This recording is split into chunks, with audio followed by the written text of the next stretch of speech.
O Ciência Suja tem o selo da Rádio Guarda-Chuva. Jornalismo para quem gosta de ouvir.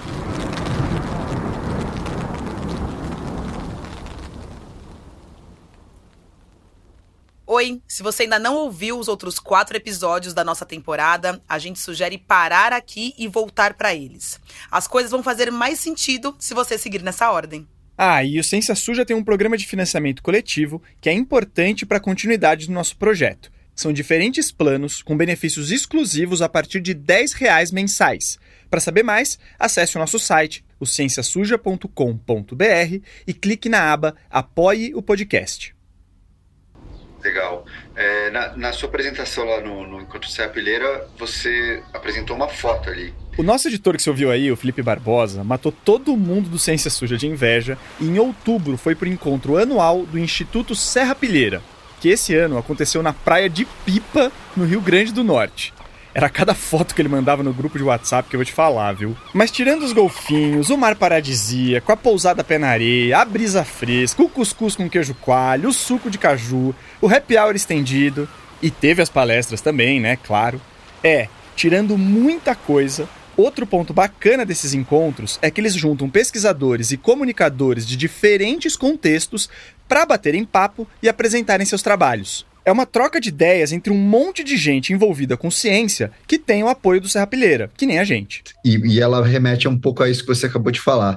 Queria que você descrevesse a foto, o que tem na foto ali. Num dos dias em Pipa, o Felipe viu a apresentação do trabalho do Vitor Júnior Lima Félix, um pesquisador indígena paraibano do povo potiguara, que tem mestrado e doutorado em Ciência do Solo pela Universidade Federal da Paraíba, a UFPB, e foi aí que ele viu a tal foto. A foto eu coloquei justamente porque significa muito de minha identidade e de minha pesquisa, né? Esse aí é o Vitor, e a fotografia da apresentação dele é da época que ele estava fazendo o trabalho de conclusão de curso em agroecologia, isso lá em 2013. Naquele momento, estava membros da comunidade, um deles era meu avô.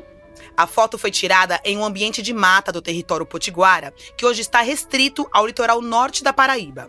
O Vitor nasceu na cidade de Baía da Traição, que faz parte dessas terras e que tem esse nome por motivos bem colonialistas. Diz a história que logo que os portugueses chegaram no litoral paraibano, ainda no século XVI, o povo potiguara se defendeu e acabou matando alguns europeus. Além disso, anos depois, o povo potiguara se aliou aos espanhóis contra os portugueses em uma guerra longa ali na região. Então, Baía da Traição viria dessas supostas traições dos indígenas, que na real só estavam tentando preservar o próprio território, né? Isso ficou, né? Eu particularmente não gosto. Para mim a gente mudaria Baía dos Potiguara, essa Baía é nossa. Então seria o nome mais adequado. Mas voltando à foto da apresentação do Vitor no encontro do Serrapilheira. Ela foi tirada em um ambiente de mata, como a Carol falou. No primeiro plano, tem 2 senhores da comunidade indígena potiguara, que nem o Vitor. Um tá de shorts e polo listrada, e o outro, o vô do Vitor, tá sem camisa e com uma calça jeans. Aí ainda tem uma criança da comunidade no meio do pessoal, e no segundo plano, um Vitor uns bons anos mais novo, de calça e camiseta. O Vitor parece que tá com um olho e um caderninho na mão dele, e o outro num buraco na terra bem grande, que mostra diferentes camadas do solo, ou um perfil do solo, como se fala. De frente é um perfil de solo, onde estava meu orientador, né? Pedólogo, e eu estava justamente anotando. Pedólogo é a pessoa que estuda o solo em seu ambiente natural. E a pedologia é um ramo da geografia que trabalha com mapas de solo. São os mapas mesmo, que delimitam qualidades do solo em determinadas regiões. Isso é um negócio importante para a agricultura e para mais um monte de outras coisas. Bom, na foto, o orientador do Vitor, o pedólogo, estava dentro desse buraco no chão, encurvado, com a cara bem perto de uma das camadas do solo. Era exatamente esse momento onde a magia estava acontecendo, né? Onde a gente estava descrevendo tecnicamente e os conhecedores ali conversando e falando, contando experiências e detalhes, né? Do que eles sabiam daquele tipo de solo ali e tal. Os conhecedores que o Vitor falou aí são os indígenas, tá? E a foto é genial porque ela registra, de um lado, os membros da comunidade potiguara que conhecem aquele solo ali há séculos. E do outro, um representante da ciência convencional, o orientador. No meio deles, tá o Vitor. Eu estou fazendo essa ligação, né, entre o pedólogo, o técnico ali, e o membro da comunidade, que também sou. Para mim é uma imagem bem significativa. Foi a primeira pesquisa que eu fiz, né, em etnopedologia, e aquela imagem aqui é símbolo de como tudo começou para mim. Não sei se você reparou, mas o Vitor não falou em pedologia e sim em etnopedologia. A etnopedologia une estudos convencionais do solo com a participação direta das comunidades locais. É um negócio novo e que ainda está sendo construído. Mas o fato é que, mesclando técnicas da pedologia com conhecimento de 25 aldeias do território potiguara, o Vitor conseguiu criar mapas do solo precisos. Esse mapa convencional foi, em grande parte, viabilizado com pouco recurso e com alta eficiência por conta do conhecimento etnopedológico daqui do povo potiguara, que apontava assim, facilmente onde estavam distribuídos os solos, algumas características deles. Esse é um exemplo de como a aliança entre conhecimentos tradicionais e a ciência convencional pode trazer benefícios para a sociedade. O Vitor chegou a firmar uma parceria com a Embrapa, a empresa brasileira de pesquisa agropecuária, justamente porque isso tem potencial de melhorar o plantio na região. Neste episódio, a gente vai trazer outros casos de uniões bem-sucedidas. Mas a gente também vai discutir se essa aliança tem limites e, no fim, o que é ciência. Então é isso, para fechar a nossa temporada especial sobre colonialismo e racismo, a gente resolveu entrar no vespeiro do que é e do que não é ciência, da diferença entre ciência e conhecimento e também de como a pseudociência pode usar essas discussões para se infiltrar na academia e na sociedade. Isso parece uma discussão lateral, mas na verdade ela é central para definir os rumos do fazer científico. Eu sou o Theo Rupreste. Eu sou a Carol Marcelino e esse é o Ciência Suja, o podcast que mostra que em crimes contra a ciência, as vítimas somos todos nós.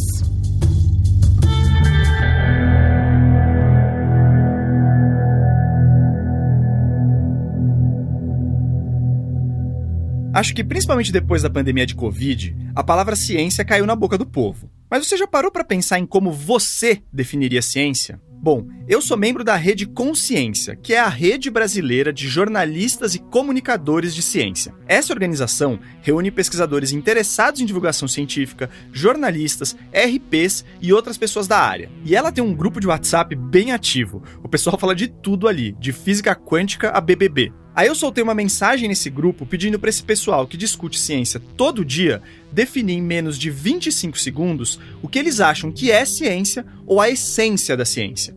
E olha só o que apareceu. Ciência é a melhor maneira que a humanidade encontrou para conhecer e fazer previsões sobre o mundo em que vivemos. É por causa da ciência que nós temos, de internet e terapia gênica, de pistas sobre os caminhos que percorreram nossos ancestrais até o que nos espera nos confins do universo. Ciência, para mim, é tudo que a gente aprende de uma forma mais aprofundada sobre um assunto, sobre uma temática, de uma forma sistematizada e que a gente consiga encontrar soluções que beneficiem as pessoas e a sociedade de uma forma geral. Então aí o Gabriel Alves, que é jornalista, matemático e consultor do Hospital Israelita Albert Einstein, e a Fernanda Sartor, mestranda em comunicação, com definições que introduzem o assunto e caminham por um lado aspiracional. Já a Isis Rosa Nobile Diniz, que é coordenadora de comunicação do Instituto de Energia e Meio Ambiente, puxou para um lado mais objetivo e bem interessante, que toca na reprodutibilidade. Ciência é uma maneira de tentar explicar o mundo e seus fenômenos de forma que o resultado, se repetir dessa explicação, dê no mínimo semelhante. E aí tem a Meg Rodrigues, que é jornalista freelancer de ciência e meio ambiente e inclusive produziu aquele episódio nosso sobre negacionismo climático. Ela colocou o termo construção social no meio da definição dela e a gente vai falar disso depois, ouve aí. Ciência, para mim, é uma forma eficaz e interessante de conhecer a realidade e resolver problemas. E funciona porque tem um método sólido e um monte de gente para garantir que esse método seja seguido, né?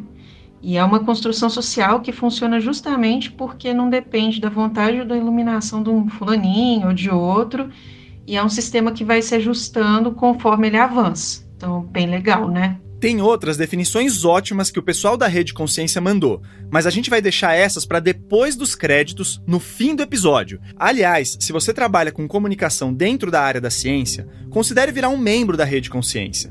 No www.redeconsciencia.org dá para ver todos os benefícios, mas o principal é estar em contato direto com esse povo super disposto a ajudar. Valeu, viu, gente? Além da turma da Rede Consciência, a gente também lê uns clássicos para ver como os autores enxergam a ciência. Uma das definições mais poéticas é do Carl Sagan, no livro O Mundo Assombrado pelos Demônios. Ouve aí. No coração da ciência, existe um equilíbrio essencial entre duas atitudes aparentemente contraditórias. Uma abertura para novas ideias, por mais bizarras ou contrárias à intuição, e o exame cético mais implacável de todas as ideias, antigas e novas. O empreendimento coletivo do pensamento criativo e do pensamento cético, atuando em conjunto, mantém a ciência em andamento. No entanto, há certa tensão nessas duas atitudes aparentemente contraditórias.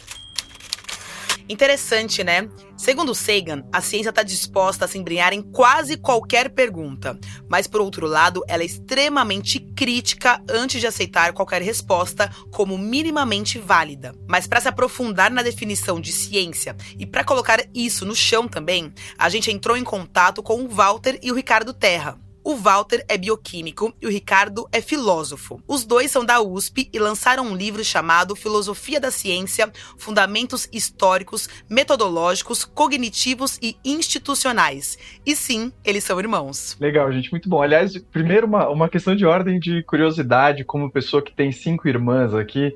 Como é que foi para vocês construir esse projeto junto? Brigar nunca brigamos, mas discordamos faz décadas que a gente discorda. Então esse livro aí começou meio um gozando um outro, que era muito, pensamentos muito fechados. Ele me chamava de positivista e eu chamava ele de idealista, e assim foi. Esse aí é o Walter, o bioquímico. E quando ele faz essa brincadeira de positivista versus idealista com o irmão, ele tá, na verdade, tocando num ponto que dói até hoje nesse papo do que é ciência. A gente não vai se alongar sobre os detalhes desse debate, mas o positivismo na ciência pode ser enxergado como uma visão em que ela seria a única forma de conhecimento verdadeiro, ou pelo menos o único jeito de testar uma teoria. Levado ao extremo, o positivismo científico desconsidera qualquer saber tradicional por si. Tudo precisaria passar pela ciência convencional para ser considerado. É um negócio que na academia já caiu por terra. Tem muitos outros sistemas que podem produzir conhecimento, embora não seja o mesmo tipo de conhecimento que o científico. Só que o debate pega fogo na mesa de bar e também em esferas públicas, porque esse positivismo raiz bate de frente com os idealistas, que é como o Walter Terra tirava sarro do Ricardo, o irmão filósofo. De novo ficando no raso, a versão mais radical de idealismo diz que tudo que a gente vê ou sente só é resultado das nossas ideias. Então essa história de tentar encontrar uma única realidade, uma verdade que explique as coisas, é besteira, porque a realidade estaria só na cabeça de cada um. Desde Immanuel Kant, lá em 1700 e Guaraná com rolha, o idealismo não é purista assim. Tem toda uma linha de mesclar o mundo das ideias com o mundo dos sentidos. Mas o ponto é que diferentes versões desse idealismo mais puro são usadas até hoje de subterfúgio toda vez que evidências científicas mostram que uma terapia alternativa X não tem evidência de eficácia, por exemplo. Quer ver? Pega aquele seu amigo mais gratiluz, e nada contra de verdade, a gente tem vários amigos assim, tá, gente? E experimenta falar pra ele que o Reiki foi testado pelo método científico e não trouxe resultados positivos para além do placebo.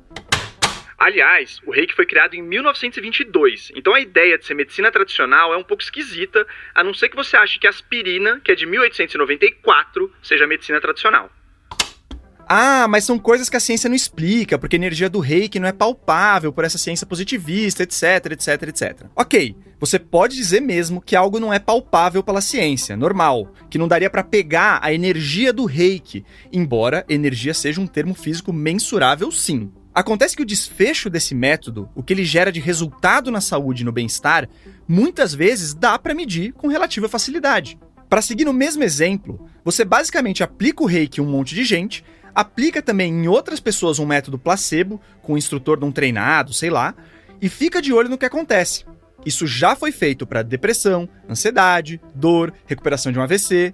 E as evidências são sempre insuficientes ou enviesadas por falhas metodológicas. Então não daria para dizer pela ciência que o reiki é um tratamento efetivo para qualquer condição. A gente vai tocar nisso por um outro ângulo depois, mas em resumo, a ciência não é a única forma de conhecimento válida. Só que ela é uma ótima maneira de tentar oferecer respostas objetivas, entre aspas, para algumas perguntas. Por mais incômodas que sejam essas respostas, por mais que elas balancem nossas crenças. No caso de tratamentos como o reiki, ou do jeito mais seguro de fazer um avião voar, ter essa resposta objetiva pode ser muito importante. Então assim, dá para entender porque o Ricardo e o Walter Terra monopolizaram os bons almoços de domingo em famílias com esses papos sobre o que é ciência. Mas no fim, eles conseguiram traçar um caminho do meio entre o positivismo puro e o idealismo radical, que está escrito naquele livro deles. Só que como são mais de 350 páginas de texto, a gente pediu para eles fazerem um resumo. O jeito mais prático de definir ciência que nós encontramos a ciência é uma representação da realidade, obtida com vários recursos, que é o que a gente chama de método científico. Representação da realidade seria o que você consegue pegar ou transformar em dados de alguma forma. Mas o que é o método científico? E passa por esse processo de fazer conjecturas, fazer validações e serem consolidadas pela comunidade. Então é um processo bem rígido do que é por ciência, é isso. Para eles, ciência é um método que tenta captar pedaços da realidade a partir de hipóteses que são seguidas por experimentos rígidos e uma avaliação criteriosa da comunidade científica. É uma visão interessante. A gente não tá 100% alinhado com ela e logo mais você vai entender o porquê. Mas é normal ter discordâncias, porque existem vários ângulos de olhar pro assunto. Só que o Ricardo, o filósofo, fez uma digressão que acabou puxando a gente para um outro caminho. Eu não sei se você vai perguntar isso, se eu estou adiantando, eu estou te atrapalhando ou não. Mas daí, a visão de conhecimento não é igual à ciência. Então, para nós, isso é fundamental. Nesse ponto, o time aqui concorda integralmente com os Terra. Ciência não é sinônimo de conhecimento. E a gente acha isso porque tem pelo menos 2 problemas ao adotar essa concepção. O primeiro é que, se todo saber é uma ciência, essa palavrinha vira só isso, uma palavrinha, um sinônimo. E, na verdade, a produção de conhecimento da ciência moderna tem características próprias. Esse conhecimento não é melhor nem pior por essência, mas ele é diferente e pode ser melhor ou pior, ou bem ou mal aplicado, dependendo do contexto. Eu não sou capaz de dizer se os smartphones melhoraram a vida das pessoas, por exemplo. Provavelmente eles melhoraram em alguns pontos e pioraram em outros. Mas eu sei que os celulares e os podcasts só existem por causa da ciência. Então essa linha de todo conhecimento é ciência pode deixar o debate simplista. O segundo problema é que se tudo é ciência, qualquer malandro pode pegar esse termo bonito e usar de selinho de qualidade para vender uma picaretagem ou para emplacar uma picaretagem no setor público. Para pegar exemplos disso, é só rolar o nosso feed e ouvir as temporadas anteriores. Dito isso, o Luiz Augusto Campos, o nosso consultor para essa temporada, falou que essa coisa de chamar todo o conhecimento de ciência pode ser um jeito legítimo de ativismo. Escuta aí um trecho da nossa última reunião com ele.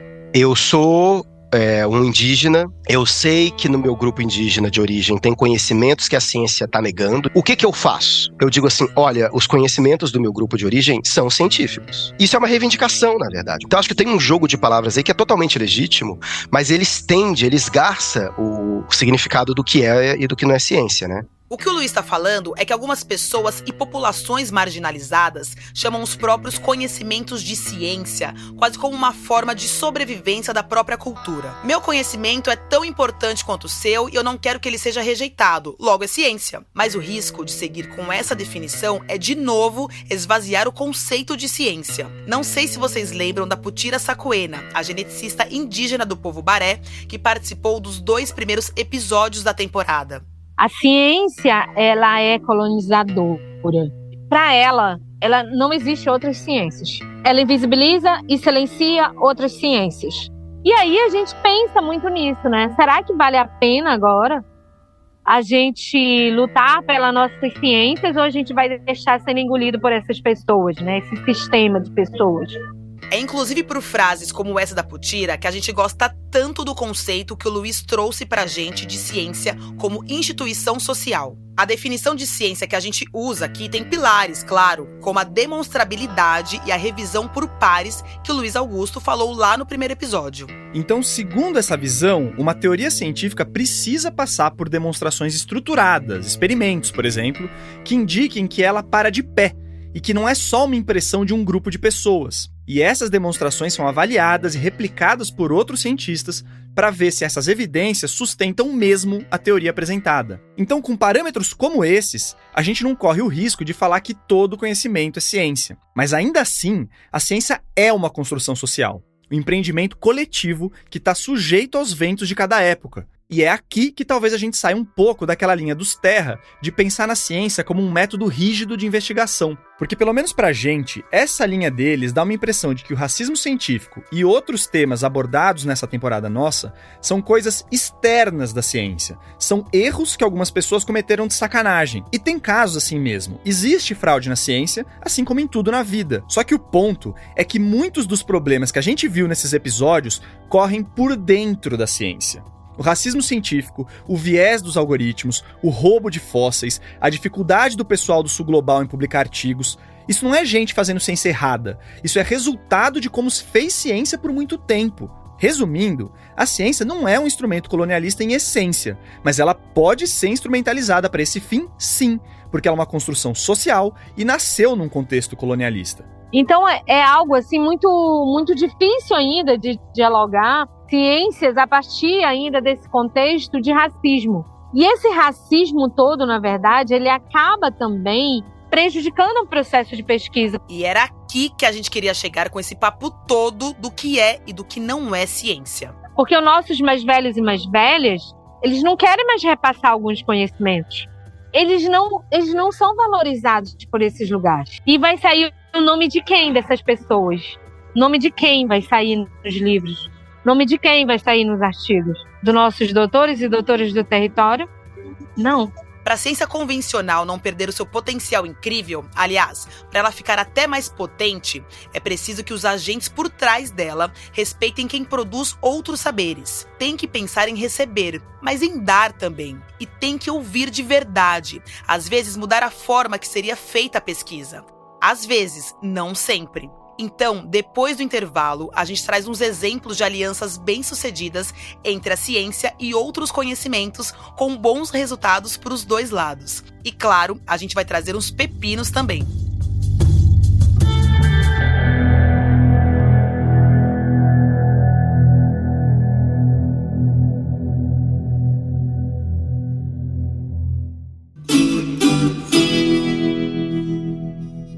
A gente já falou, mas só para lembrar que o Ciência Suja tem o apoio do Instituto Serrapilheira, que fomenta a ciência e a divulgação científica no Brasil.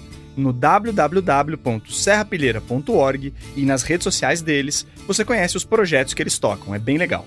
E você que gosta do Ciência Suja, que tal espalhar a palavra do podcast nas redes e avaliar a gente no seu tocador de podcast? Essa publicidade orgânica ajuda demais a gente a chegar em mais pessoas. E é isso que, em última instância, garante o nosso futuro. Aproveitando, Natal tá aí e você poderia assinar um dos planos do nosso financiamento coletivo na Aurelo, né? Presentinho aqui pra gente, vai! Entre os nossos apoiadores, fica dessa vez um agradecimento especial para Patrícia Maria, Deolindo Crivellaro, Marcelo Napolitano e Rômulo Neves. O Ciência Suja também faz parte da Rádio Guarda-Chuva, um coletivo de podcasts jornalísticos. E hoje, a gente queria reforçar o convite para ouvir o excelente Pauta Pública, que é um podcast da Agência Pública. Em todo episódio, eles trazem entrevistas com jornalistas que falam sobre grandes reportagens que ajudam a explicar o nosso Brasil. E vamos combinar que isso não é coisa para amador, né? Então vale mesmo ouvir. E agora, de volta pro nosso episódio.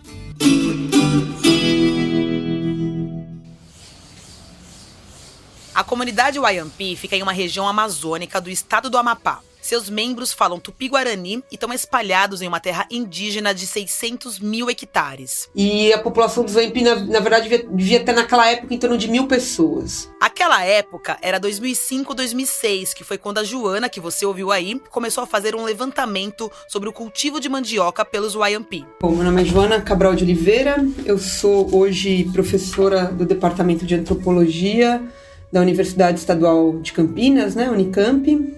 A Joana é filha de biólogos e isso fez crescer o interesse nessa intersecção entre a biodiversidade e os conhecimentos tradicionais. Aí lá foi ela, há quase 20 anos atrás, ver a variedade de mandiocas dentro da comunidade Wayampi. Segundo a Joana, aqueles mais ou menos 1.000 indígenas se dividiam em umas 50 aldeias. E são várias aldeias muito pequenininhas, né? E eles tinham mais de 100 variedades de mandioca. A gente tá falando de um campo de variedades muito grande, né? Então, assim, uma diversidade, o que a gente chama de agrobiodiversidade gigantesca. Uma pausa aqui. A mandioca é um cultivo de subsistência importante, principalmente em países tropicais, porque ela se adapta a solos pobres, a chuvas inconstantes e a outras variáveis climáticas. E ela também é muito rica em nutrientes. Mas a agronomia, na ciência agrônoma, e você tem artigos sobre isso, dizem que a mandioca é uma planta que perdeu a sua capacidade de reprodução sexuada, ou seja, reprodução por semente. Na verdade, não é que perdeu, mas é que a floração seria incipiente ou bem complicada. Então o plantio da mandioca geralmente é feito por estacas. Ou seja, você corta um pedaço de uma planta de mandioca, a estaca, e põe no solo. E aí você vai fazendo isso várias vezes. Isso significa que você está criando clones de mandioca, porque uma planta dá origem a várias outras iguais. E o problema dessa falta de diversidade é que se uma praga se instala ali, ela arrasa a plantação toda. Pega o caso do mosaico africano, uma doença que pode afetar o plantio de mandioca. Um informe antigo da Embrapa, de 2002, afirma que o primeiro registro de uma forma devastadora de mosaico em mandioca ocorreu em Uganda em 1989. Foi disseminado no Quênia em 95, no sul do Sudão em 97 e na República Democrática do Congo e na Tanzânia em 98. De 92 a 97, estima-se que o mosaico africano causou 60 milhões de dólares de prejuízo por ano só em Uganda. No Quênia, foram mais 10 milhões por ano. Uma alternativa da ciência é tentar selecionar mandiocas mais resistentes, o que é difícil se toda estaca é um clone. Outra é fazer mudanças genéticas em laboratório que tornem essas plantas imunes às pragas. Só que o mercado de plantas e sementes transgênicas é problemático para quem não é latifundiário, por um monte de razões que a gente não vai entrar aqui. Mas o fato é que, para plantações de subsistência ou de pequeno porte, lidar com essa falta de diversidade da mandioca é um desafio. Aí a gente volta para aquela biodiversidade absurda de mandiocas que a Joana viu entre as plantações Wayampi. Também registrei isso, né? Que esses povos indígenas, eles reconhecem plantas de mandioca que são nascidas de semente. Os Wayampi falam, olha, tem as mandiocas de flor. Opa, então daria para gerar mandiocas por sementes, por reprodução sexuada, o que aumenta a diversidade e o que explicaria o tanto de mandioca diferente que tinha ali entre os Wayampi. Aí a Joana foi conversando com o pessoal da comunidade sobre as mandiocas de flor e ela viu que essas mandiocas apareciam por causa do sistema de plantio que os indígenas dali usavam, chamado coivara. Você derruba um pedaço de floresta, queima, planta, colhe, abandona, a floresta volta. Aí depois de uns anos, os Wayampi voltam para essa terra, derrubam de novo as árvores e fazem outro plantio. É um modelo não necessariamente muito produtivo, mas ele é sustentável, porque dentro de um perímetro, você não fica abrindo terras novas, você intercala entre as mesmas. E era nessa volta para o lugar onde tinha sido plantada a mandioca pela primeira vez que rolava um negócio interessante. E os Wayampi me contavam isso. Quando a gente derruba áreas que já tinham sido roça antigamente, quando a gente queima e vem as primeiras chuvas, brotam mandioca de semente. O lance é que as sementes da mandioca do primeiro plantio são levadas por formigas para baixo da terra. Aí ficam dormentes por um bom tempo, até que o estresse do fogo da queimada pro segundo plantio estimula elas a brotar. Aí, os YAMP selecionam as plantas que acham mais bonitas, que têm cores ou formatos bacanas e saem clonando elas pelo modelo de estacas. Foi isso que gerou aquela diversidade gigantesca que a Joana falou. Esse fenômeno já foi descrito por outros pesquisadores em outras comunidades, e a Joana está começando a espalhar esse conhecimento. Eu tô começando uma pesquisa nova numa outra região, que é no Médio Jequitinhonha, e eu tô trabalhando com um senhor que é um agricultor maravilhoso, de origem indígena, seu Arnaldo, em que eu contei a história pra ele planta, uma das coisas que ele planta é mandioca. Uma das coisas que a Joana falou pro seu Arnaldo foi justamente sobre essas mandiocas que nascem de semente. O seu Arnaldo nunca tinha visto aquilo, mas ele ficou intrigado, pegou uma dessas sementes e começou a testar. Ele falou, eu resolvi botar cinza, porque a senhora me falou que era quando que queimava, que dava, então resolvi agora tentar plantar semente com cinza. E deu certo. E ele tá com 2 pezinhos assim, ó, de mandioca, vindos de semente, e ele me manda semanalmente vídeos do desenvolvimento dessas plantas, e ele tá super, assim, ficou extasiado e falando pros outros agricultores, vocês não sabem, mandioca nasce de semente. Então, assim, é um modelo que vai revolucionar a agricultura convencional? Provavelmente não. O cultivo por sementes da mandioca ainda parece meio complicado de ser aplicado em larguíssimas escalas. Mas esse conhecimento YAMP abre as portas para um tipo de plantação de subsistência com menos risco de sofrer com pragas. No documentário Margaret Mee, A Flor da Lua, de 2012, que fala da relação da ilustradora botânica inglesa Margaret Mee com a região amazônica, essa prática do coivara, esse tipo de plantio, é descrita num tom meio de superioridade, tanto numa passagem dos diários da ilustradora, quanto na fala de um dos amigos dela. E o problema aqui, como eu disse, é esse. Você perde centenas de anos de floresta para tirar 2 roças de mandioca. A impressão que dá é que os dois ali não sabem direito o que está acontecendo. Do jeito que é descrito, parece que eles estão falando de uma prática predatória, rudimentar, primitiva mesmo. Aquilo aparece como uma consequência da pobreza do solo e da precariedade da região. Essa é só uma historinha para ilustrar como uma prática tradicional que tem seus méritos é muitas vezes vista como inferior por gente que simplesmente não conhece os povos dali e, na verdade, nem sabe do que está falando.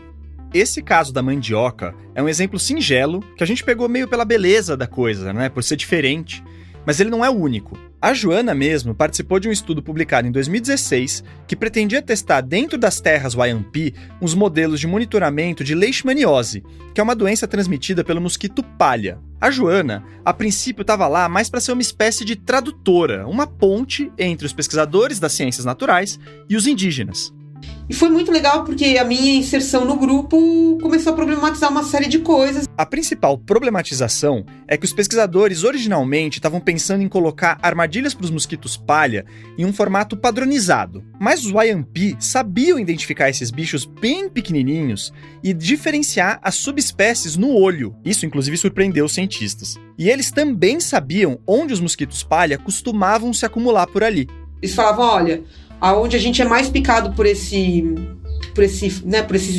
inseto é quando a época que a árvore de pequi está em flor e a gente vai ficar lá fazendo espera para caçar, né? Então, a coleta dos insetos foi desenhada a partir do conhecimento YAMP. No fim, o estudo concluiu que essa abordagem mais integrada pode facilitar a captura dos mosquitos palha infectados e aumentar a aceitação dos indígenas em realizarem os tratamentos necessários. De quebra, a pesquisa ajudou a entender por que as taxas de infecção por leishmaniose estavam mais altas do que o esperado naquela região. E também tem as contribuições óbvias de conhecimentos tradicionais na farmacologia, O que tem de medicamento que veio de planta não tá no gibi. Para ficar num exemplo importante, mas menos conhecido, um anestésico muito usado até hoje veio do curare, que é uma mistura de extratos de plantas que indígenas aqui da América do Sul usam para envenenar as suas flechas. Na hora de caçar, e justamente porque ele paralisa o animal, Então ele tem uma ação sobre o coração desses animais. Então, assim, esse anestésico feito a partir do curare se chama tubocurarina e é indicado em tudo que é procedimento. Parte das intubações que salvaram vidas de muitas pessoas com Covid, por exemplo, foram feitas usando esse remédio. E claro que a ciência também tem muitos méritos nessa história. O fato de isolar uma molécula vinda de vegetais, de manipular essa molécula para gerar um efeito anestésico sem reações letais, de inclusive aprender a fazer essa molécula sem precisar do extrato, é um negócio incrível e que o método científico faz muito bem. O problema é que nessa aliança, às vezes a ciência se esquece das origens de alguns dos avanços que ela ajudou a proporcionar. Então, e existe todo um apagamento, que é uma questão política, né, de como esses conhecimentos foram roubados, né, porque você não tem o reconhecimento, aí você tem as grandes empresas patenteando, né, eles viram mercadoria. A frase da Joana é forte. E claro que não foram todos os conhecimentos tradicionais usados na ciência que foram roubados. Também é importante dizer que muita coisa problemática nessa linha foi feita algum tempo atrás. Dito isso, essa é mesmo uma questão que pega para os indígenas. No documentário Nenhum Saber para Trás, do pessoal da Alma Preta, o Daniel Munduruku fala disso. O Daniel é uma liderança do povo Munduruku, é um ativista, um escritor premiado, enfim, ele é um monte de coisa. Então ouve ele aí no documentário. É uma sociedade que sempre pirateou, mas deixando aqueles que são os detentores desses saberes de fora. É uma lógica, não é, que a sociedade ocidental vai produzindo e que fere frontalmente os outros saberes. Isso só tem gerado exatamente esse país que nós estamos hoje. Hoje, a gente tem legislações para proteger comunidades tradicionais de pesquisas antiéticas e para garantir que, se sair um remédio ou uma outra tecnologia que gere lucro a partir de conhecimento delas, essas comunidades ganhem alguma grana. Esse papo leva para a importância de pensar nas devolutivas que a ciência deve trazer para as comunidades. A Joana, por exemplo, serviu muito de interlocutora e também deu aulas para os Wayampi e para agentes de saúde indígenas, entre outras coisas. Quem também falou disso com a gente foi o Isaac João, da etnia Kaiowá, do Mato Grosso do Sul. O Isaac é pedagogo e batalhou bastante para ter um mestrado em História pela Universidade Federal da Grande Dourados. E no meio do papo, a gente perguntou se a ciência poderia beneficiar os Kaiowá de alguma forma. Essas ideias que vêm de fora, às vezes ajuda nós. Por exemplo, a gente já tivemos um projeto de produção de quintal. Nesse projeto aí, os Kaiowá foram apoiados para produzirem mandioca, batata, cará e outras coisas ali no solo deles, o que ajuda a alimentar a comunidade. Segundo o Isaac, a ciência e o poder público em geral também podem ajudar indígenas a retomar a vida em territórios demarcados e recuperados recentemente. Porque o que acontece é que muitas vezes o governo até expulsa os grileiros e tudo mais. Mas o problema é que essa terra foi degradada por anos por atividades ilegais. Então aí, agrônomos, biólogos e outros profissionais poderiam, junto com os indígenas, trabalhar para recuperar o ecossistema e a produtividade da terra. A ciência, se a gente for fazer um trabalho sério, eles contribuem muito, né? Mas se a gente for fazer um trabalho de qualquer jeito também, vai prejudicar muitos. Para o Isaac e para mais pessoas que a gente entrevistou, compartilhar o conhecimento obtido e registrar de maneira justa os saberes desse povo é peça-chave nessa aliança. Eles não podem ficar no papel. A universidade, eles têm que ir para a aldeia fazer seus trabalhos. Ele tem que dar o retorno para a comunidade. Eles têm que trabalhar junto com a comunidade.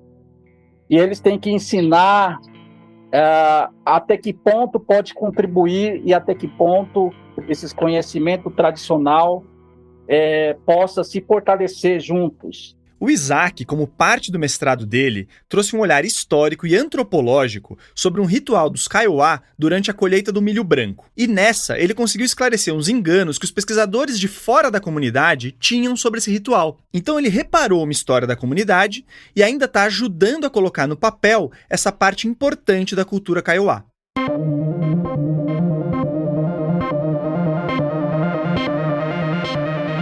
A gente vive num tempo em que a ciência é usada como selinho que muito conhecimento quer ganhar e, por outro lado, um alvo de campanhas difamatórias. O negacionismo tá aí, o movimento antivacina tá aí. A gente mesmo aqui no podcast anda numa linha tênue ao apontar a parte suja da ciência. E aí, com tudo isso, fica uma pergunta. Por que Confere na Ciência? Por que Confere na Ciência, aliás, é literalmente o título de um livro da historiadora Naomi Oreskes, mas ele não foi traduzido para o português. Se você é ouvinte do Ciência Suja, deve lembrar da Naomi, porque ela escreveu o livro Mercadores da Dúvida, sobre a indústria do cigarro e a sua influência na ciência, que a gente aborda na primeira temporada. Enfim, essa obra dela traz diversos casos onde a ciência deu errado, como a eugenia e outras ideias meio tortas. Tem até uma polêmica com o uso diário de fio dental, mas essa a gente deixa pra você ler no livro. Mas no fim, a Naomi responde que mesmo com tudo isso, dá pra confiar na ciência desde que ela esteja funcionando da melhor maneira possível. E para funcionar da melhor maneira possível, segundo a Naomi, a ciência precisa de diversidade. Ouve só esse trecho do livro. Contanto que a comunidade seja diversa e pontos de vista alternativos estejam disponíveis, e contanto que todos os membros sejam ouvidos, é provável que as coisas corram bem. Para Naomi e para mais um monte de gente, a diversidade não é só algo politicamente correto, que pega bem na foto. Ela é um mecanismo de correção de vieses. Ok, faz parte do método científico tentar controlar vieses, mas eu acho que em 4 temporadas de Ciência Suja já tá bem claro que é difícil fazer isso na prática, né? Daí a importância de ter pessoas com pontos de vista diferentes. E nem só pontos de vista, na verdade. A comunidade científica precisa ser etnicamente, socialmente e culturalmente diversa. Isso porque nossas perspectivas, segundo a Naomi, são em grande parte moldadas pelas nossas experiências de vida. Aliás, a gente às vezes usa o termo indígena de forma genérica aqui, mas a gente sabe que são várias comunidades diferentes, com culturas, línguas e formas de conhecimento diferentes também, o que só reforça o papel dessas pessoas no aprimoramento da ciência.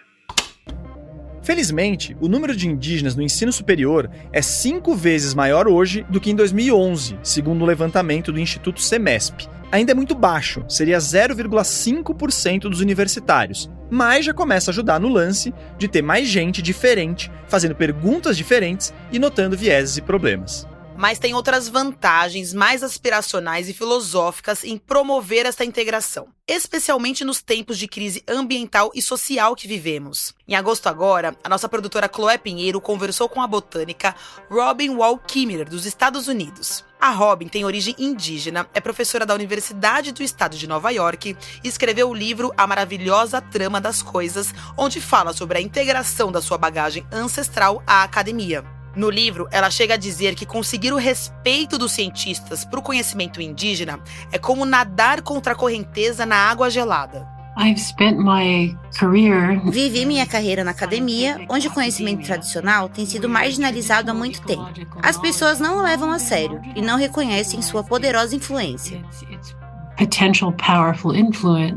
Para Robin, um dos benefícios de valorizar o conhecimento de povos originários é o de ver o mundo não como amontoado de objetos. Para um indígena, uma árvore não é só uma coisa a ser cortada ou estudada, mas um ser vivo, com vontade, história, família, como parte de um ecossistema complexo. A ciência indígena é, por sua própria natureza, holística. Ela leva em conta não apenas o conhecimento que obtemos do nosso intelecto e das coisas que podemos observar e medir, mas também incorpora inteligência emocional e uma perspectiva espiritual. E veja, a ciência tradicional não precisa embarcar na ideia de que a árvore tem vontade ou espírito, nada disso. A gente mesmo já falou que separa o conhecimento indígena da ciência. Mas o que a Robin falou é que essa visão ampla do mundo dos indígenas pode ajudar a dar um passo para trás e ver se, por exemplo, a gente está sendo ético ou está passando por cima de um monte de gente em nome da ciência. Western science is very good. A ciência ocidental é muito boa em distinguir o que é verdadeiro ou falso pela testagem de hipóteses, mas ela não tem a capacidade de nos guiar em decisões baseadas em valores. O termo valor aí pode ser lido de um jeito errado, mas a Robin está falando em valor moral. E realmente a ciência por si não foca tanto na moralidade das coisas, né? Só pensar que a manipulação da energia nuclear gera tanta eletricidade que salva vidas como bombas atômicas. Ou seja, valorizar outros saberes pode ajudar a gente a decidir o que é certo ou errado, o que é moral ou não, inclusive na ciência e no que ela decide produzir de tecnologia, por exemplo.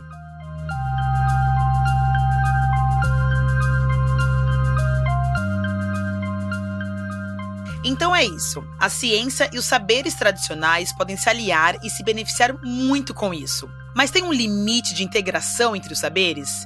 Tem lugar que eles não deveriam se misturar? Do ponto de vista de um aprender com o outro e de um respeitar o outro, provavelmente não. Mas talvez um limite seja naquela linha de que o conhecimento não é sinônimo de ciência. Então, se a ciência se ancora em experimentos com coisas demonstráveis, o que não for demonstrável de um jeito estruturado dentro dos saberes indígenas, não precisaria ser integrado, embora precise ser muito respeitado e mesmo estudado do ponto de vista das ciências sociais, por exemplo. E se a ciência, sei lá, faz um estudo que indica que tal prática medicinal de uma comunidade indígena não combate a doença X para além do placebo, ou que teria algo da medicina convencional melhor, elas podem simplesmente concordar em discordar. No fim, o Vitor Lima Félix, lá do começo do episódio, o pesquisador da comunidade potiguara, que é especialista em solo, falou um negócio super pragmático e verdadeiro. A fala é um pouquinho longa, mas vale ouvir. Existem alguns pontos que a universidade não reconhece e ela não vai reconhecer do conhecimento indígena, né?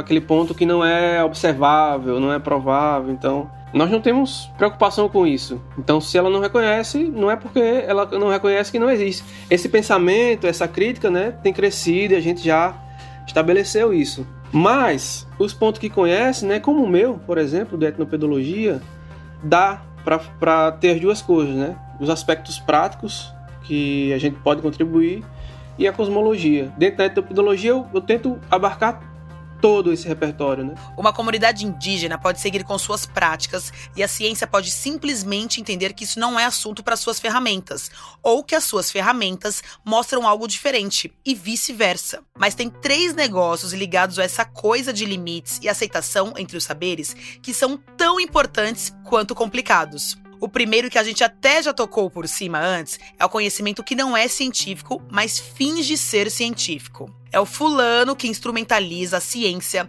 para propor ideias maliciosas ou para vender sua solução mágica.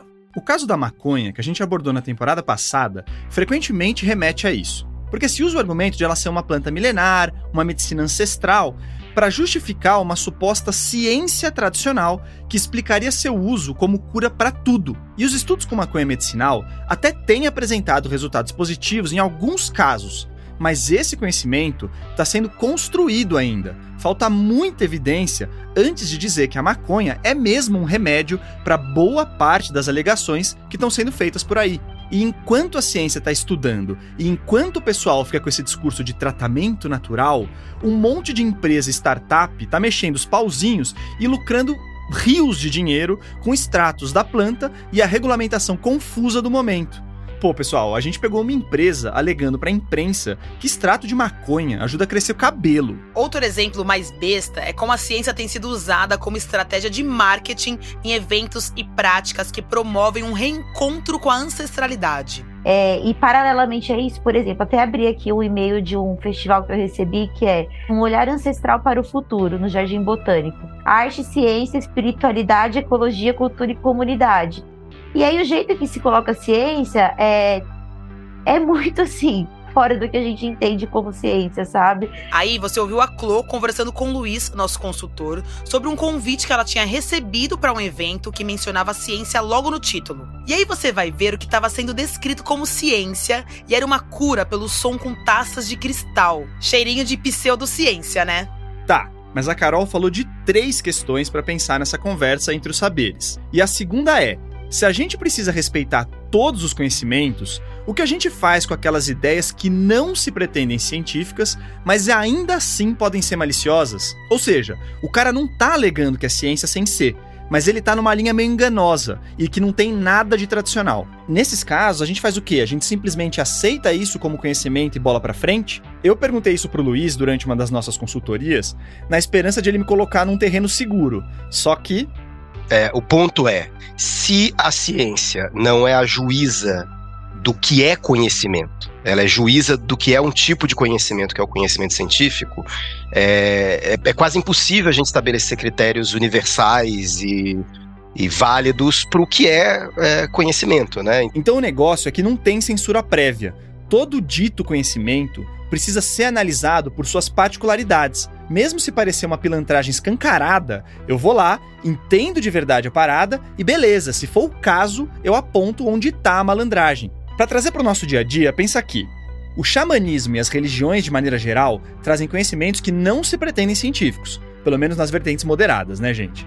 Mas que são legítimos, tem toda uma tradição por trás, uma construção própria. Os critérios das religiões são diferentes da ciência, mas tem bases ali, de um jeito ou de outro. Mas agora, olha para a constelação familiar. Tem um ou outro cara que finge que tem conceitos científicos nessa prática, mas não é um pleito majoritário entre os defensores dela. A gente tem um MesaCast que detalha bem a problemática da constelação familiar. Chama Constelação Familiar no Judiciário. Depois ouve lá. Mas em resumo, essa técnica assume que atritos entre parentes ou pessoas próximas, inclusive entre os que já morreram, podem alterar um tipo de energia que conecta todos os seres vivos e que, portanto, certas angústias e problemas que a gente tem hoje podem estar ligados a esses atritos do passado. Para resolver isso, o constelador faz uma espécie de dramatização, que pode ter outras pessoas e até bichos envolvidos. O episódio 77 da Rádio Escafandro fala de uma constelação com cavalos. Bom, nesse teatro, entre aspas, a pessoa que está buscando a solução para sua dor interage com esses outros atores,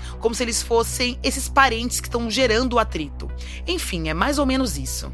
Eu, Theo, acho isso nada a ver, mas até aí tudo bem, eu não sou muito dessas terapias alternativas. Só que a constelação familiar não é só isso. Ela foi criada por um padre alemão chamado Bert Hellinger, e esse cara disse absurdos, e não foram poucos, como de que as meninas que eram abusadas por seus pais faziam isso porque as mães não davam a devida atenção ao marido. A culpa era da mulher, não do abusador, você entendeu? E você sabe como uma filha abusada pelo pai poderia se livrar desse trauma, segundo Hellinger? Fazendo uma dramatização, uma constelação, em que ela agradece a pessoa que está representando o pai pela experiência. Agradece. O Bert Hellinger morreu em 2019, mas a marca que ele criou tá aí gerando bastante dinheiro em cursos, livros, capacitações. E tem mais coisa, e não é coisa boa. Então eu posso dizer que não tem conhecimento ali na constelação familiar? Sei lá, talvez a ciência não possa, por mais que isso me doa. Mas eu posso criticar, sim, e eu posso mostrar como esse suposto conhecimento tem bases horrorosas e benefícios duvidosos, inclusive com riscos para a saúde mental.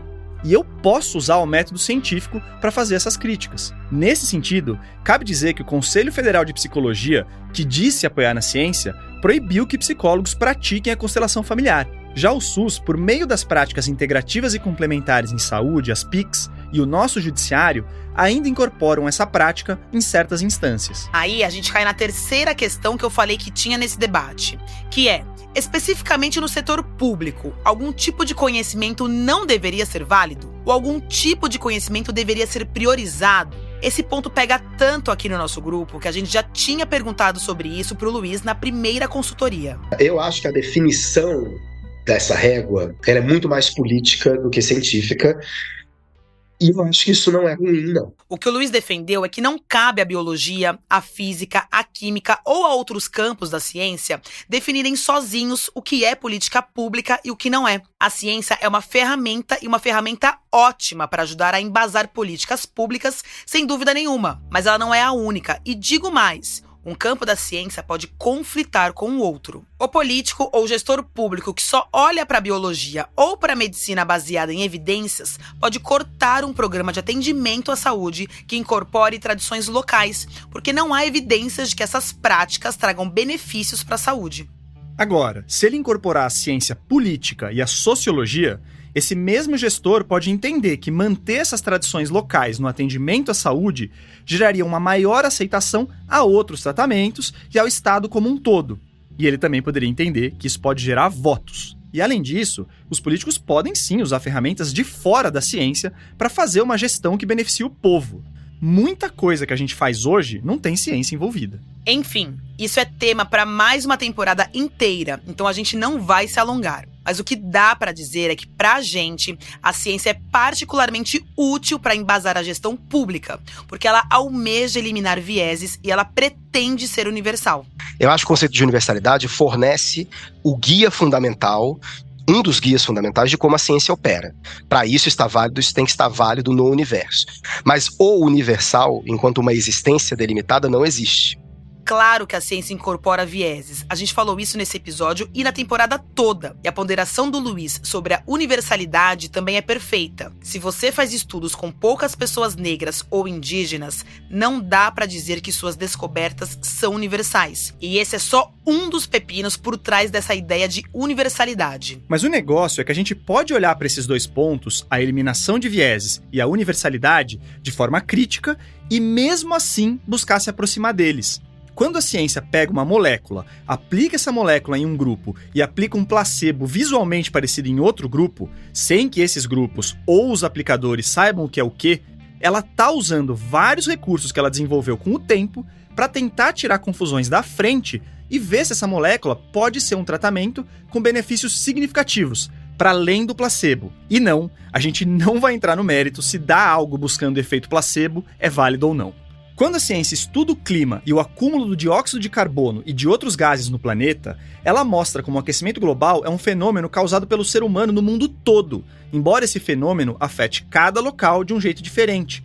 E que o automóvel que contribui para o aquecimento global na China também pode fazer o mesmo no Brasil. Eu admito que eu sou meio devoto da ciência, mas pensando nessas coisas, eu, pelo menos, acho que onde a ciência tem informação minimamente confiável para dar, as autoridades deveriam escutar. Elas podem usar outras ferramentas, claro, mas elas também não precisam desconsiderar a ciência, que é o que acontece muitas vezes. Incorporar a ozonoterapia no SUS, sendo que a ozonoterapia não tem nada de tradicional, é cara, não traz benefícios e pode gerar riscos, é dar o dedo do meio para a ciência. Principalmente se você faz isso fingindo que a ozonoterapia tem base científica, o que foi mais ou menos que rolou com a lei que o Lula sancionou agora em 2023. O gestor público pode dar o dedo do meio para a ciência? Pode. Mas aí cabe à sociedade criticar ou não por isso. Eu certamente critico nesse caso. Para mim, topar essa lei da ozonoterapia foi aceitar um lobby que tá gerando receita para negacionista e acomodar uma vontade política esdrúxula da oposição. Quando a gente aqui fala em decolonizar a ciência, a gente tá falando no sentido de que isso pode melhorar essa ciência que tá aí. Se a ciência como a gente conhece abrir espaço para mais pessoas de diferentes contextos, os vieses podem diminuir. Se a ciência entender que excluiu muita gente de seus estudos no passado e começar a remediar isso, suas descobertas podem ser mais universais, entre aspas. Então, assim como a gente é crítico com a ciência, a gente precisa ser crítico com as críticas, sabe? Falar em decolonização é importante. De novo, estamos aqui fazendo uma temporada temática disso, né? Mas transformar esse assunto em um papo genérico sobre como, no fim, tudo é igual, ou sobre como a ciência de hoje não vale nada, abre uma porta enorme para aproveitadores de plantão. Para responder uma pergunta que a gente fez lá no primeiro episódio, não, a gente não acha que a ciência precisa ser implodida. Mas para melhorar, ela precisa se esforçar muito mais para ser inclusiva.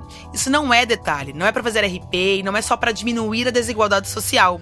Isso é para preservar o futuro dessa instituição. Para fechar a temporada com as palavras de alguém que escreveu um livro acusando racismo na ciência, fica com esse trecho do A Falsa Medida do Homem, do Stephen Jay Gould.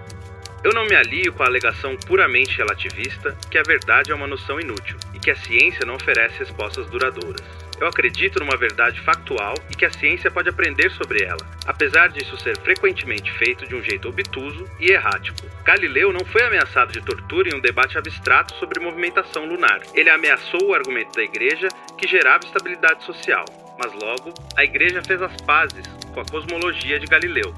Ela não tinha opção. A Terra realmente gira em torno do Sol.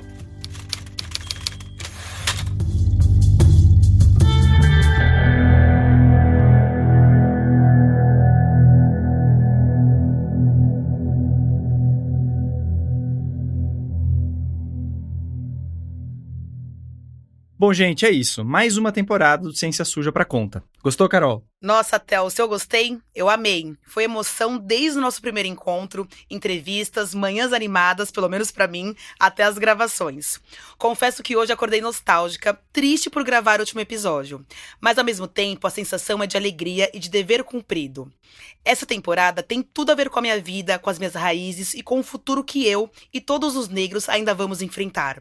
Mexemos em feridas que não foram fáceis pra mim, mas foram necessárias para a ciência enxergar que nós negros, sim, temos vidas e almas e precisamos ser olhados e cuidados com todo respeito. Quero agradecer demais a toda a família Ciência Suja, que me recebeu de braços abertos. Essa equipe é comprometida no sentido raiz mesmo. É lindo ver como todos trabalham para entregar o melhor, e a gente entregou mesmo, o melhor. Boa, Carol. Super obrigado por estar aqui com a gente. Foi incrível estar com você mesmo, de verdade.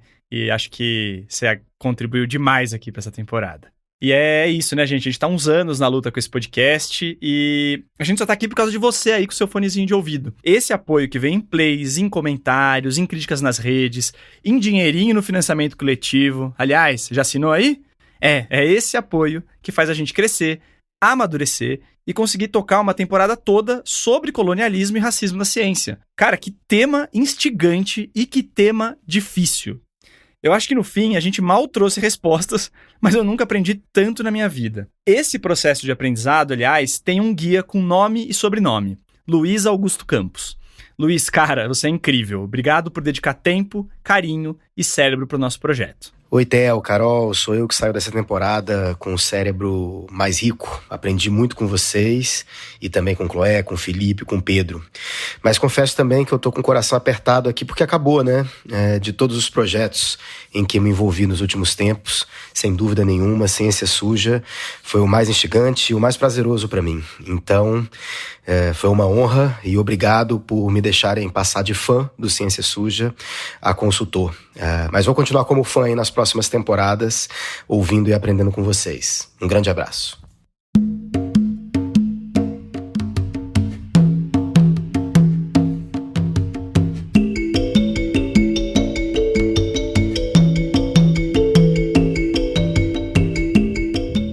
Então vamos lá.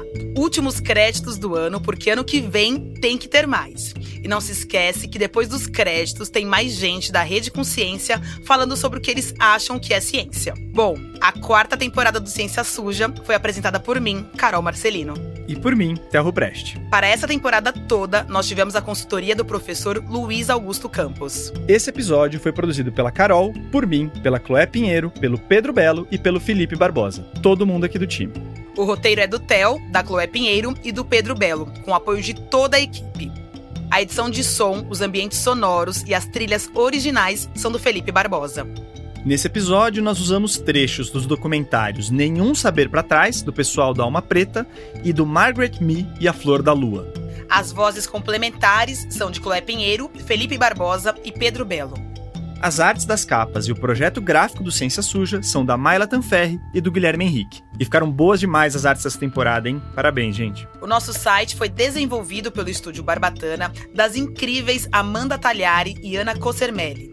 Nele, ou no seu tocador favorito e no YouTube, você encontra todos os episódios do Ciência Suja. Siga a gente também nas redes sociais. O Ciência Suja tá no Instagram, no Twitter, no Facebook e no TikTok. É isso aí, bora pro pós-crédito. Bora! Ciência para mim é uma vela no escuro. É a audácia humana de tentar entender, sistematizar e explicar, mesmo que um pouco, o universo em que a gente está. Esse é o jornalista e RP Matheus Steinmeier. E agora vamos de Monique Oliveira, que é jornalista, doutora em Ciências pela USP e é responsável pela diretoria de rede da Rede Consciência. A ciência, a partir dos estudos sociais de ciência e tecnologia, é vista como as ciências, tem uma definição bastante plural a partir da história da ciência, dos discursos, da materialidade, dos atores e como cada campo do conhecimento se conformou. Tradicionalmente, você tem a ideia de que a ciência é uma forma de confrontar uma hipótese com dados que podem ser de natureza qualitativa, compreensiva e quantitativa, estatística e factual. O Eduardo Finher, imunologista, pesquisador e divulgador científico, também mandou pra gente a sua compreensão de ciência. A ciência é uma metodologia sistemática que permite que um grupo de pessoas analise o mesmo problema complexo por diversas perspectivas, e possa trabalhar de modo conjunto, comparando impressões de maneira objetiva, para conseguir minimizar o máximo a subjetividade da análise do problema e chegar a objetivos concretos na tentativa de entendê-lo. O jornalista Moura Leite Neto, doutor em ciências e diretor da Censo Consultoria de Comunicação, colocou até os Flintstones e os Jetsons para jogo. A ciência é tudo aquilo que está ao nosso redor. É a sua evolução que nos faz viver com mais conforto que os Flintstones e seguir na direção daquilo que vemos em os Jetsons. E para fechar, fica com a jornalista especializada em saúde, Sil Cordeiro. Ciência, para mim, é vida. É a arte que permite a gente responder todos os questionamentos que a gente tem sobre a nossa existência e sobre tudo que está à nossa volta. É aquilo que mata a minha curiosidade sobre o mundo, o universo, o planeta. É aquilo que faz brilhar os meus olhos. Ciência é tudo.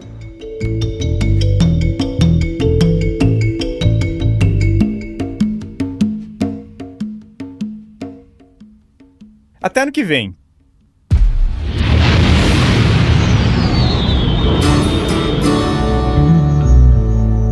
Nave Reportagens.